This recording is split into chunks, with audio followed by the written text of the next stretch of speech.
Hej, Peter for løberen. Jeg står her med Sauconys nye flagskib til den neutrale løber. Det er Triumph ISO 2, som er opdateret på en række punkter, der gør den til en af markedets absolut allerbedste sko til dig, der søger en naturlig, blød løbeoplevelse med en rigtig god komfort. I Triumph ISO 2, der har vi en Powergrip Plus mellemsål, og ovenpå det, der ligger der en 4 mm topsål, kaldet Everon. Og Everon, det giver en mere fjedrende løbsoplevelse, der har en længere levetid, og så får du en bedre returenergi, end man gør med temmelig mange andre støttematerialer. Så det giver dig en super blød løbeoplevelse på de hårde underlag. Overdelen på den her sko, den hedder ISOFIT, og den bruger et system, som der tilpasser sig foden i løbsafviklingen.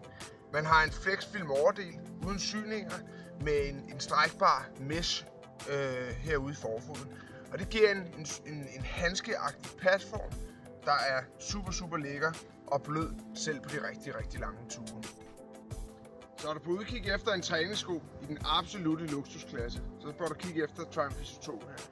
Den er blød, super behagelig at løbe i og er en fantastisk følgesvend på rigtig mange løbeture på hårdt underlag. Vi ses.